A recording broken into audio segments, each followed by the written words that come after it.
السلام علیکم ورحمۃ اللہ وبرکاتہ۔ الحمد للہ رب العالمین والصلاة والسلام علی رسولہ الکریم وعلی آلہ وصحبہ اجمعین، اما بعد۔ قال اللہ تعالی اعوذ باللہ من الشیطان الرجیم وَلَقَدْ بَعَثْنَا فِي كُلِّ أُمَّةٍ رَسُولًا أَنِ اعْبُدُوا اللَّهَ وَاجْتَنِبُوا الطَّاغُوتَ۔ وقال أيضا وما أرسلنا من قبلك من رسول إلا نوحي إليه أنه لا إله إلا أنا فاعبدون۔ معزز سامعین و ناظرین،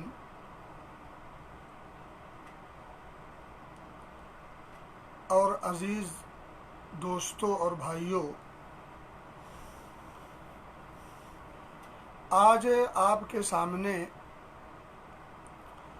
توحید کی فضیلت و اہمیت کے عنوان پر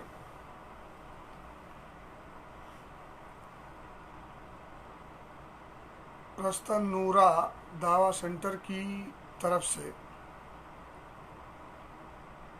آپ کے سامنے چند کلمات پیش کرنے کی کوشش ہے۔ اللہ ادارے کو اور اس کے تمام منصوبین کو اور اسی طرح سے اس کے ہر طرح کے تعاون کرنے والوں کو خوش رکھے اور اس چمن کی آبیاری کرتا رہے تاکہ وہ کھل کر دین کی دعوت اور اس کی نشر و اشاعت میں بھرپور حصہ لے سکیں، اور ان کی تمام خدمات کو، ہم سب کی تمام خدمات کو اللہ قبول فرمائے۔ بھائیوں اور دوستوں، توحید کی اہمیت اور توحید کی عظمت، توحید کی فضیلت، یہ مضمون جس قدر اہم ہے اور جتنا اس کی اہمیت ہے وہ کسی سے ڈھکی اور چھپی نہیں ہے۔ میں تھوڑی سی گفتگو ٹوٹے پھوٹے انداز میں آپ کے سامنے کرنے کی کوشش کروں گا، جس سے اس بات کا اندازہ بخوبی ہو سکتا ہے کہ واقعتاً توحید بڑا اہم اور سینسٹیو اور سنجیدہ موضوع ہے، سب سے بنیادی موضوع ہے اور یہ اساس کی حیثیت رکھتا ہے۔ یہ جسم میں جس طرح سے روح ہے اسی طرح سے یہ عقیدہ کا معاملہ ہے۔ جس طرح سے بغیر بنیاد کے کوئی عمارت قائم نہیں ہو سکتی اور اگر قائم کر دی جائے تو وہ ٹھہر نہیں سکتی، جس طرح سے ایک انسان بغیر روح کے مردہ کہلاتا ہے، اسی طرح سے انسان اگر اس کی عقیدے میں فتور ہو، عقیدے میں فساد اور بگاڑ ہو، تو پھر ایسا انسان کچھ بھی ہو سکتا ہے مگر وہ موحد نہیں ہو سکتا۔ میرے بھائیوں اور دوستوں، میں نے آپ کے سامنے ایک دو دلائل رکھے ہیں، ان دلائل کو ذرا میں آپ کے سامنے پہلے میں پیش کر دوں۔ اور پہلی جو میں نے آیت کریمہ پڑھی ہے سورہ نحل کی، اللہ فرماتا ہے وَلَقَدْ بَعَثْنَا فِي كُلِّ أُمَّةٍ رَسُولًا۔ آپ دیکھیں کتنے انبیاء اور آئے اور کتنے رسول آئے۔ انبیاء اور رسول کا ایک بڑا سلسلہ چلتا رہا۔ ان تمام انبیاء اور رسول کے بھیجے جانے کا اور مبعوث کیے جانے کا مقصد حقیقی اور مقصد اصلی اور اس کا بنیادی نقطہ کیا تھا؟ ان اعبدوا اللہ واجتنبوا الطاغوت۔ لیکن یہاں دو چیزیں قابل غور ہیں۔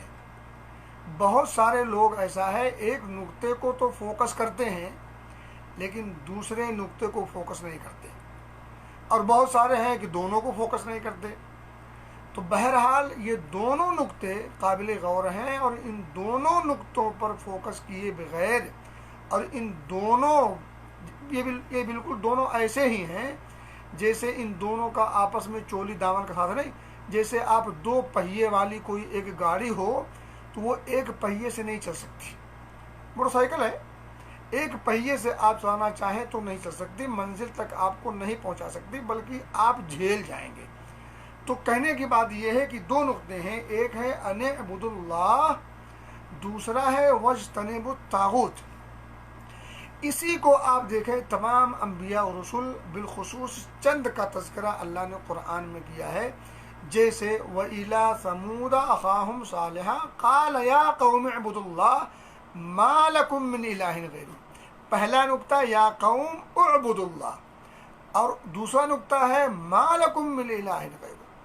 یہی الفاظ ہو بہو حضرت ہود کے بارے میں ہیں، حضرت نوح کے بارے میں ہے، حضرت لوط کے بارے میں ہے، حضرت ابراہیم کے بارے میں ہے، حضرت عیسیٰ کے بارے میں ہے، اور دیگر تمام انبیاء و رسول جن کا قرآن میں تذکرہ ہے ان کے بارے میں بالخصوص، اور ان تمام انبیاء کے بارے میں بالعموم۔ وما ارسلنا من قبلک الا رجالا نوحی الیہم انہ لا الہ الا انا فاعبدون۔ تمام انبیاء اور رسول کا بنیادی نقطہ اور ان کا جو مین مشن تھا وہ یہی تھا ان اعبدوا اللہ واجتنبوا الطاغوت۔ یہ ان اعبدوا اللہ واجتنبوا الطاغوت، یہ دونوں کو ذرا تھوڑا سا سمجھ لیں۔ یعنی آپ یوں سمجھیں کہ ایک اللہ کی عبادت کرنی ہے، عبادت میں آپ کسی کو شریک نہیں کر سکتے۔ اب یہ دونوں چیزیں ہو گئی، عبادت صرف اللہ کی کرنی ہے، اس کے ساتھ کسی کو شریک نہیں کرنا ہے، وہ کسی کو وہ جس شکل میں ہو، ذی روح کی شکل میں ہو، انسان کی شکل میں ہو۔ انسانوں میں نبی محترم صلی اللہ علیہ وسلم سے لے کر کے پہلی کڑی جہاں تک شروع ہوتی تمام انبیاء اور رسول ہوں، بالخصوص نبی اکرم صلی اللہ علیہ وسلم ہی کیوں نہ ہوں، یا تمام ملائکہ ہوں، ان ملائکہ میں جبریل امی ہی کیوں نہ ہوں، یا اسی طرح سے دیگر اولیاء اور صالحین اور اتقیاء اور اصفیاء، ان تمام حضرات میں سے کوئی کیوں نہ ہوں، یا اسی طرح سے جن ہوں، شیاطین ہوں، یا اسی طرح سے جمادات ہوں اور شجر ہوں، حجر ہوں، پیڑ درخت، جو بھی کسی بھی شخص کو، کسی بھی شے کو اللہ رب العزت کی عبادت میں شریک نہیں کیا جا سکتا، عبادت کی جو بھی شکل ہو، عبادت قولی ہو، عبادت عملی ہو، عبادت قلبی ہو، عبادت مالی ہو، جس بھی شکل کی جو بھی عبادت ہو، وہ عبادت خاص کرنی ہے اللہ رب العزت کے لیے۔ میں تھوڑا سمجھا دوں آپ کو۔ دیکھیں، اللہ کی ذات اکیلی ہے، وہی پوری کائنات کا خالق و مالک ہے، اور ہم اپنی زبان سے بار بار کہتے رہتے ہیں، ہر نماز کی ہر رکعت میں کہتے ہیں الحمدللہ رب العالمین۔ ہم زبان سے اس بات کو بار بار کہتے ہیں، تو کیا اس جو کہی گئی بات کے تقاضے کو سمجھنا ضروری نہیں ہے؟ اگر ہم زبان سے کہتے ہیں سارے جہان کا جو رب ہے وہی لائق تعریف حقیقی معنوں میں، تو اس کا تقاضا پھر کیا ہوتا ہے؟ اب عملی طور پر اگر ہم کوئی چیز ایسی کریں جو رب العالمینی کے لیے وہ مناسب ہو، تو وہ کسی دوسرے اور کے لیے نہیں کی جا سکتی۔ جیسے ماں اور باپ ایک ہی ہوتے ہیں، ہر آدمی کا ماں کی ماں ایک ہی ہوتی ہے، باپ ایک ہی ہوتا ہے اصلی، باقی وہ رضائی اور یہ اور وہ اور رشتہ داری میں جو بڑکا ابو چھوٹکا ابو کہتے رہتے ہیں۔ تو کہنے کی بات یہ کہ اب ایک ماں آپ کے پاس ہے، ایک باپ آپ کے پاس ہے، اب ماں کے تعلق سے جو اس کا تقاضا ہے وہ تقاضا اور اسی طرح سے وہ محبت کوئی اور نہیں پا سکتا۔ ماں کی جو محبت ہے نا، وہ جو خاص ایک محبت ہے، خاص ایک جو معیار ہے ماں کا، وہ محبت کا معیار کسی اور کے لیے نہ مناسب ہے، نہ کسی اور پر فٹ ہوگا، اور نہ کسی اور کو وہ دیا جا سکتا ہے۔ اسی طرح سے اللہ رب العزت سب سے زیادہ محبت کا مستحق ہے، والذین آمنوا اشد حبا للہ۔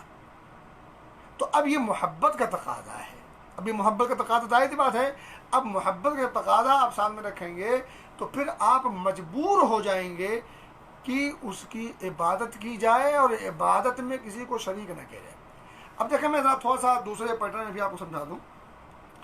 دیکھیں، توحید کی فضیلت اور اہمیت کا اندازہ آپ یوں لگا سکتے ہیں کہ تمام انبیاء اور رسول کی پہلی دعوت اور اہم دعوت اور مین نقطہ اور بنیادی نقطہ یہی تھا، کیا؟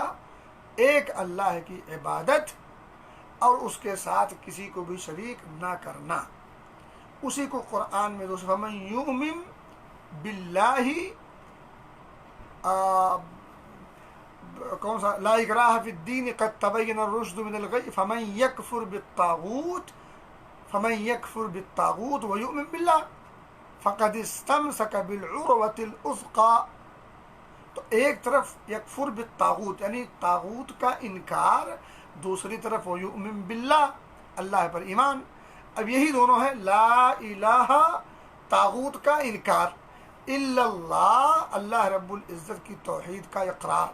تو یہ دونوں چیزیں دو پہیے ہیں اس گاڑی کے جو گاڑی دو پہیوں پر چلتی ہے، اور ان دونوں کو ملائے بغیر گاڑی آپ کو آپ کی منزل تک نہیں پہنچ سکتی.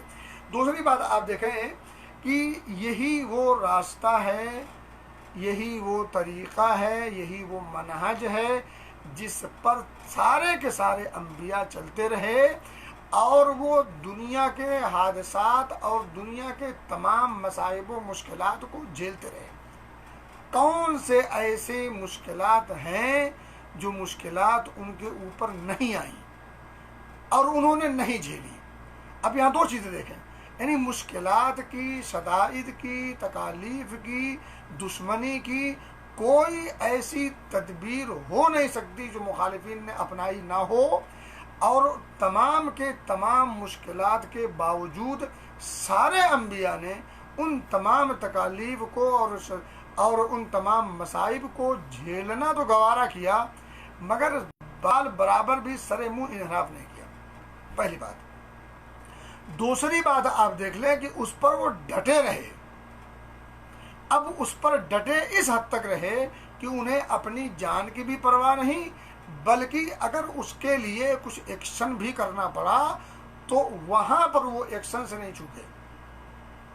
میں آپ کو بتا دوں، یہ جتنے غزوے ہوئے ہیں ان تمام غزووں کی وجہ کیا ہو سکتی؟ سوائے توحید کے کلمے کی سربلندی کے کیا کوئی اور نقطہ تھا؟ کوئی اور وجہ تھی؟ کوئی اور غرض و غایت؟ آپ زیادہ دور نہ جائیں، غزوہ احد لے لیں. غزوہ احد کے اندر نبی اکرم صلی اللہ علیہ وسلم کے صحابہ جب گئے، وہ پورا آپ پس منظر سامنے رکھیے، آپ پورا بیک گراؤنڈ سامنے رکھیے، کیا کچھ ہوا، پہلے شروع میں کیا ہوا، پھر بعد میں پاسا پلٹا، پھر اس پلٹنے کی وجہ سے دیکھیں ایک مسٹیک ہوئی، وہ ہو گئی، مسٹیک ہونا تھا، تو وہ مسٹیک ذرا ہوئی ہے تو پاسا پلٹ گیا. جیتی ہوئی جنگ اب شکست میں بدلنے لگی. اور اسی موقع پر نبی اکرم صلی اللہ علیہ وسلم کے کتنے صحابہ جو ہے 70 صحابی زخمی ہو گئے، اور یہ ہوا وہ ہوا. خود نبی محترم صلی اللہ علیہ وسلم کے جو آگے کے جو رباعی دانت تھے وہ شہید ہو گئے. آپ کے پیشانی مبارک پر زخم آیا اور خون بہتا رہا. اب آپ ذرا سنیں اس موقع پر نبی اکرم صلی اللہ علیہ وسلم نے کیا فرمایا تھا. آپ نے فرمایا کہ یہ ایک عجیب قوم ہے، اس قوم کا بھلا کیسے ہو سکتا ہے جو قوم اپنے اس نبی کو اذیت دے رہی ہے جو نبی صرف انہیں توحید کی دعوت دیتا ہے. یعنی ایک اللہ کی طرف بلانے والے نبی کو یہ لوگ جو ہے مار رہے ہیں، ستا رہے ہیں، تکلیف دے رہے ہیں اور زخمی کر رہے ہیں. سوچیں نبی اکرم صلی اللہ علیہ وسلم اس موقع پر کیا فرمایا تھا. آپ نے فرمایا کہ وہ قوم فلاح کیسے پا سکتی ہے جو قوم اپنے نبی کو زخمی کر رہی ہے، حالانکہ وہ نبی، اس نبی کی مین دعوت اور اہم دعوت اور مشن صرف یہ ہے ان اعبدوا اللہ. آپ نے کیا فرمایا تھا صفا پہاڑی پڑھ کر، یا ایھا الناس قولوا لا الہ الا اللہ تفلحوا. لوگوں لا الہ الا اللہ پڑھو، لا الہ الا اللہ کا اقرار کرو اور اس کے تقاضے کو پورا کر لو، کامیاب ہو جاؤ گے. تو یہ کامیابی دنیاوی ہی نہیں، یہ کامیابی اصل اخروی ہے. دنیاوی بھی ہے، اخروی بھی ہے. تو یہ دنیاوی اور اخروی کامیابی، عزت و سرخروئی اور فتح و کامرانی یہ اسی وقت مل سکتی ہے جب انسان کی توحید ٹھوس ہو. ایک موقع پر نبی اکرم صلی اللہ علیہ وسلم نے ایک صحابی سے کہا تھا کہ لا تشرک باللہ وان قتلت او حرقت. سوچیں یہ کہنے والا کون ہے اور کہا کس سے جا رہا ہے؟ کہنے والی شخصیت نبی محترم صلی اللہ علیہ وسلم کی، اور جس سے کہا جا رہا ہے وہ صحابی ہے. ظاہر بات ہے صحابی کا ایمان اور ان کے ایمان کے اندر وہ پختگی اور وہ قوت اس کے باوجود انہیں نصیحت کی جا رہی ہے کہ دیکھو شرک جیسی گندگی میں ملوث مت ہونا، چاہے اس کی پاداش میں اس کی وجہ سے تمہیں بوٹی بوٹی کر دیا جائے اور تمہیں آگ کے حوالے کر دیا جائے، جل جانا، بوٹی بوٹی ہو جانا یہ گوارا کر لینا، مگر شرک جیسی گندگی سے اپنے آپ کو لت پت نہ کرنا۔ کیوں؟ کیونکہ شرک جیسی گندگی ہے واقعی ایسی گندگی جس سے بچنے کے لیے سب کچھ قربان کیا جا سکتا ہے۔ نبی اللہ رب العزت فرماتا ہے کہ انہ من یشرک باللہ فقد حرم اللہ علیہ الجنہ ومأواہ النار وما للظالمین من انصار، کہ ایسے لوگ جو شرک کی حالت میں اللہ سے ملاقات کریں۔ جبریل امی ایک بار آئے تھے، خوشخبری دی تھی کہ اللہ کے رسول صلی اللہ علیہ وسلم آپ کی امت کے لیے خوشخبری ہے۔ کس بات کی خوشخبری؟ خوشخبری اس بات کی ہے کہ آپ کی امت میں سے جو شخص اس حال میں مرے کہ وہ اللہ کے ساتھ کسی کو شریک نہ ٹھہرائے، انہ من مات لا یشرک باللہ شیئا، دیگر باتیں میں انہ من مات من امتی کا، یعنی آپ کی امت میں سے کوئی بھی شخص ہو، من ماتا، کوئی بھی شخص ہو، یہاں کوئی ولی ہو اور کوئی پیر ہو، کوئی مرشد ہو، کوئی فلاں ہو، کوئی ڈھکا ہو، کوئی بڑا ہو، کوئی عظیم ہو، کوئی پہنچا پر، نہ ایسی کوئی بات نہیں ہے۔ من ماتا، جو بھی شخص، ہر وہ کلمہ گو جس کی توحید ٹھوس ہو، شرک جیسی گندگی میں لت پت اور ملوث نہ ہو، من مات لا یشرک باللہ شیئا دخل الجنہ، یہ خوشخبری ہے۔ اور بالکل اس کے الٹا کہ ومن مات وانہ من مات یشرک باللہ شیئا دخل النار، یہ نبی اکرم صلی اللہ علیہ وسلم کے پاس باقاعدہ طور پر حضرت جبریل امی آئے اور خوشخبری دی۔ تو کہنے کی بات یہ ہے کہ توحید ہی وہ بنیادی نقطہ ہے جس کی دعوت تمام کے تمام انبیاء رسول دیتے رہے، اور اسی دعوت کی تشریح کے لیے، اسی دعوت کو سمجھانے کے لیے، اسی دعوت کو لوگوں کے دلوں میں راسخ کرنے کے لیے، اسی دعوت کی نشر و اشاعت کے لیے اللہ رب العزت ہر دور میں ہر نبی کو بھیجتا رہا، جیسا کہ آیت کریمہ وَلَقَدْ بَعَثْنَا فِي كُلِّ أُمَّةٍ رَسُولًا أَنِ اعْبُدُوا اللَّهَ وَاجْتَنِبُوا الطَّاغُوتَ، اور آپ کو پتہ ہے ہمیں اللہ نے کیوں پیدا کیا ہے، وَمَا خَلَقْتُ الْجِنَّ وَالْإِنسَ إِلَّا لِيَعْبُدُونِ، ہماری تخلیق اور ہماری پیدائش کا بنیادی مقصد کیا ہے؟ اللہ کی عبادت۔ لیعبدون اے لیوحدون، یعنی عبادت میں اسے خاص رکھا جائے، صرف عبادت نہیں، عبادت میں اسے خاص رکھا جائے۔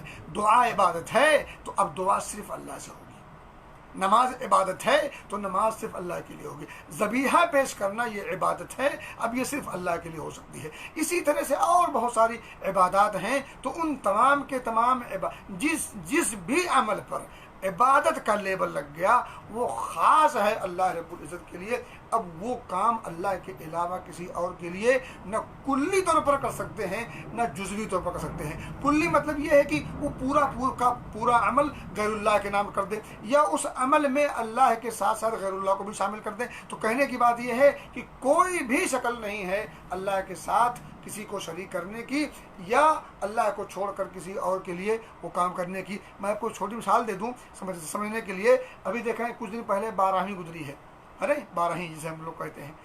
اب اس میں کیا ہوتا ہے، شیخ عبد القادر جیلانی رحمۃ اللہ علیہ کے نام پر ان کے ایثار ثواب کے لیے خصوصی رنگ کا، خصوصی تاریخ میں خصوصی ہے نا، وہ مرغہ ذبح کرتے ہیں۔ کہنے والا کہتا ہے کہ ہم نے مرغہ ذبح کیا ہے بسم اللہ اللہ اکبر کہہ کر کے کیا ہے، اس میں کوئی شبہ نہیں ہے، آپ نے بسم اللہ اللہ اکبر ہی کہہ کر کے ذبح کیا ہے، لیکن آپ یہ 12 تاریخ کو ربیع الثانی کی یہ جو لے کر کے ذبح کرنے کے لیے لائے ہیں اور باقاعدہ یہ آپ نے خصوصی عمل کیا ہے، کیا یہ اللہ کے رضا کے لیے کیا ہے یا شیخ عبد القادر جیلانی کی عظمت و محبت اور عقیدت و محبت میں آ کر کے آپ نے کیا ہے؟ ظاہر سی بات ہے کلمہ اللہ اکبر کہہ لینے سے وہ عمل اللہ رب العزت کے لیے خاص نہیں ہو جائے گا۔ وہ خاص کب ہوگا؟ جب وہ اللہ کے لیے لایا گیا ہوتا، اللہ کے نام سے کیا گیا ہوتا اور اللہ کی رضا کے لیے ہوتا، اللہ کی محبت میں آ کر کے کیا گیا ہوتا، اس کی عظمت کو سامنے رکھ کر کے کیا گیا ہوتا، تب یہ عمل اللہ رب العزت کے لیے خاص مانا جاتا۔